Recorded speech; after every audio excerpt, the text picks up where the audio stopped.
Okay, once your machine is all threaded up, we're going to start by doing your sewing sample number 1. This is just going to go in your book. This is just practice for you guys to kind of see how everything works on this machine. So the very first thing that we're going to do is we're going to take it and sew a box around the foot. So I'm just going to line it up at the outside edge of my foot here. And all we're going to do is just press down on the foot pedal. It might make a funky noise at the beginning, just if it's starting the machine, that's fine. And you're just going to continue down, just guiding it to make sure that this edge stays next to the edge of the foot. And then when we get to the edge, where it kind of hides underneath the foot here, we're going to drop our needle, turn, and pivot. And if you line it up right at that spot, just like right when it gets stuck underneath that foot there, it lines up exactly where you need it to go. So we're going to pivot in the corner. We're going to continue on. I'm sorry for the noise. My dogs are playing with each other. And we're going to continue down. And then when we get to the bottom, same thing. We're going to pivot again. So right there where it lines up with the edge of the foot, that's where we're going to pivot. And then we lift our foot, turn again, line it up, continue down. When you get to the end, same thing. Get it to the point where it's underneath the foot, drop your needle, pivot, and then continue sewing. Sorry, the dogs are playing with each other.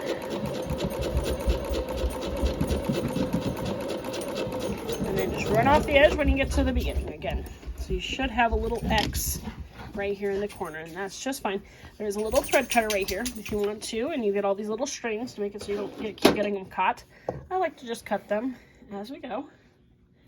So we're going to cut those two, and then we'll cut that off. Now, if you're all wondering, well, wait a minute, isn't that going to fall out? Well, because they overlap here, it'll be okay, but for the rest of these, we're going to start teaching you guys how to make it so they lock into place. All right, the next one that we're going to do, number 2, on your worksheet or in the module, it says to line it up at 5/8 and sew a straight line. So we're going to take our fabric. There's this little 5/8 line back here where it says 5/8. You're going to line up the corner of your fabric at that 5/8 line. And then we're just going to sew a line down at that point. Nothing exciting, just a normal 5/8 line. But this just teaches you to, that's where we're going to normally sew at, is that 5/8 line. So we're going to sew down along 5/8. And that's it for that one. And as you can see, I usually try to keep like the majority of my fabric hanging off this edge and not this edge, because the more you get here, it just gets kind of jumbled up underneath there. And so that's why I kind of like to pull it off to the side and start getting in the habit of making it so that way the majority of my fabric's over here where they got space for it rather than the other side. All right, the next one that we have for number 3, we're going to sew a line at the outside of our edge from this line here. We're just going to line that up at the edge of our foot now. And this time we're going to put in what we call a back stitch. So let's show you guys how to put a back stitch in. So you're going to drop your foot. So the edge of the last line just lines up with your foot. And we're going to go ahead and we're going to go forward a couple stitches, press the back stitch button, and then you can go forward. Now, that's one way of doing it. You can make it so that way it does it all on it, like it'll always go backwards. Or what you can do is you can hold that button. So when I get to the bottom here, I'm going to show you guys that. So there's 2 different ways to do a back stitch. So we're going to come all the way down to the bottom. And while it's still sewing, I'm going to take my finger, I'm going to hold down my back stitch button. And as you can see, it goes backwards. And then when I release it, it starts going forward again. So that's another way of doing a back stitch. Okay? So you got 2 ways to do it. You've got one where you can either press it and it'll go back by itself, or like stop sewing, make it go backwards, or you can have it go while you're still holding it. So there's 2 different ways that you can do a back stitch. I would try to do both, just so you can see how it works, and then you can pick whichever one you like best. Okay, so those are back stitches, and as you can see, it's a little bit thicker here and here, and then just about 5 stitches. You don't need to do the whole thing, but that's a back stitch, and then this is a back stitch. All right, and the next one that we're going to do is we're going to call it a basting stitch. This is where we change our stitch length. So we're going to come over here on our machine to these buttons, and we're going to turn this set of buttons all the way up until it hits a 4.5, and that's as high as it goes. So once that's in place, then we're going to take it and we're going to sew this in. Now, usually with a basting stitch, we never backstitch with a basting stitch. There's lots of different reasons why we use a basting stitch, and we'll go over some of those reasons later on. So just don't put a backstitch in. You don't need it for this one. Some of the stitches need it, and some of them don't. For a basting stitch, you do not need it. So the longest stitch length is what we call a basting stitch. Now, it's meant to be temporary, so that's why it's really long stitches. They're not going to be very big, or they're going to be very big, so you can take this out later on. It's not meant to stay forever, so that's what that's for. All right, the next one, number 5 on your worksheet, is to do a zigzag stitch. So I'm going to press number 4, and when I press number 4, if you look at my screen now, it has what we call a zigzag stitch. So now that I've got number 4 all set up, we're going to take it, line it up next to the edge of our foot. So all I'm doing is just lining up the next one with the edge of my foot. And we're going to sew a zigzag. For zigzags, well, the same thing. We don't usually put a back stitch in with them. So we're just going to let it do its thing.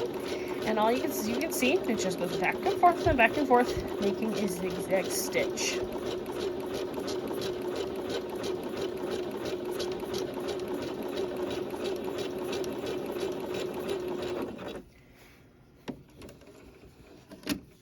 All right, and that right there is the zigzag stitch. Okay.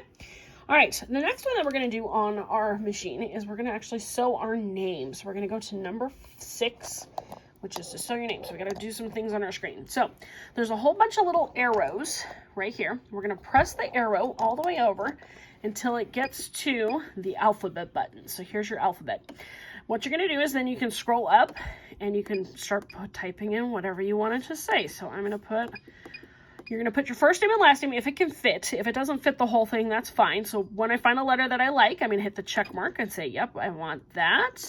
And then I'm going to go over, I'm going to grab an R, and then I'm going to do an S. And then it's like, well, wait a minute, I want to put a dot there for a period, so it's miss. And then I'm going to hit, you can put a space next to it if you want to. There's like a little, this is your space one here, just so you guys know, this one is a dash.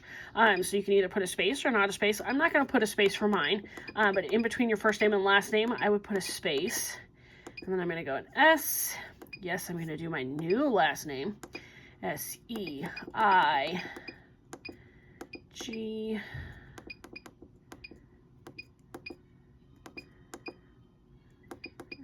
L, and then an E, and an R. And then at the end, I'm going to put a space, and you'll see why here in just a second. That's why I'm going to put a space at the end of it, okay? All right, so now that I've got that all set up, then I'm going to come over to my machine, and once I have it, I'm going to go ahead and start sewing, oops, just kidding, this way.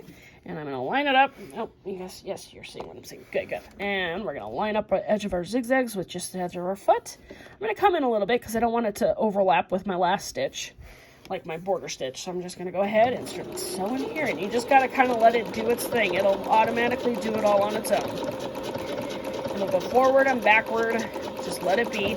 All I'm doing is guiding it, just making sure that the zigzag stays right next to the edge of that needle, or to the edge of the foot. Let the machine do what it needs to do.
And that's it for my name. And as you can see, that takes up pretty much the whole thing. So if you guys look, there's 1, 2, 3, 4, 5, 6, 7, 8, 9, 10 letters there. And that'll fill up that entire thing. So if your name is longer than 10 letters, you can also turn it this way, and you can sew it the longer direction this way if you think it's not going to fit this direction, okay? But that's kind of how you can put your name and stuff. And I highly suggest sewing your name into your projects. That way if somebody else tries to steal it, well, they can't really do that, because if they do, Well, your name's already on it, and it's sewed in place, so they can't steal it. So that's what I would do with your projects, personally, just to make sure that no one else will steal it for any reason. All right, now, once you get done with that, then what we're going to do is we're going to go ahead and we're going to put, you can clear your name if you want to. I'm just going to move back down to, oh, just kidding. I'm out of sewing spots. I'm going to hit 10. I'm going to hit the check mark, and then I'm going to go to 10. Okay, so once you get to number 10, then you're going to take it, line that back up with the edge of your foot. This is where you get to start playing with some of the decorative stitches. So start with number 10. Let the machine do what it needs to do. It's going to go forward and backward and just do all kinds of stuff. Just let it be.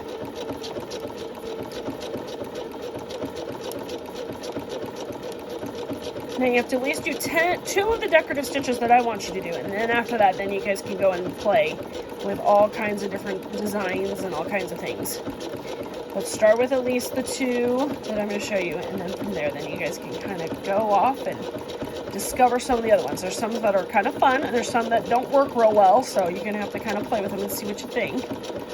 But this one's called the honeycomb. So I'll show you guys what this one looks like once it's done.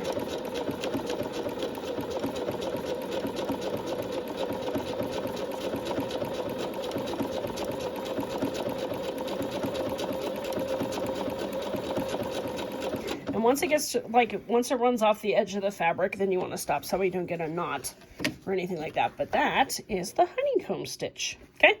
All right. The next one that you have to do, oops, I unthreaded my machine.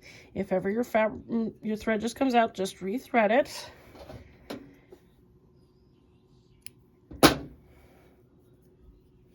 Right here, I'm just going to rethread my machine because it came undone.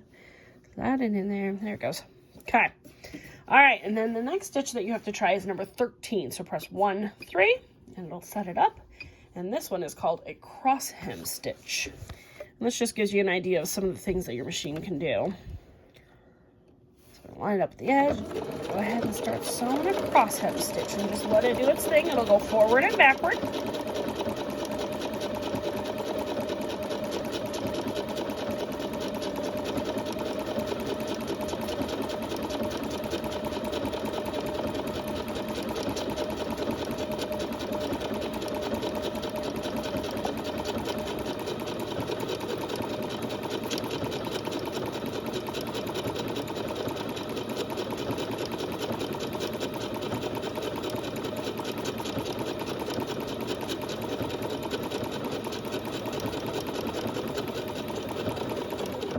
And once it runs off the edge, go ahead and stop. And that's a cross hem stitch. So as you can see, it does all kinds of different things. You can get all kinds of fun stitches that are just kind of decorative. We're not really going to use them a ton. You'll get a few products where you get to, but for the most part, the big ones that you're going to use like all the time are going to be the ones up top. We're going to use just a regular stitch. We're going to use a stitch with big back stitches and then basting stitches and then sometimes a zigzag stitch. But that's pretty much the only things. The rest of these are just kind of fun. Now, you do have some extra space down here. If you would like to, you can go ahead and play with some of the other stitches. Some of the fun ones that I like, number 100 is stars, and then you also have number 78, which sometimes makes the hearts. It doesn't always make hearts, but 118 is also hearts as well. So you can kind of play with some of the other stitches and then fill in the rest of your sample so you guys can keep these. And then I would put this in your notebook just so you guys can refer back to it, so you guys can remember how you did all your stuff. And that's pretty much it. If you guys have questions, let me know. But that's kind of how you do your first seam sample. Good luck.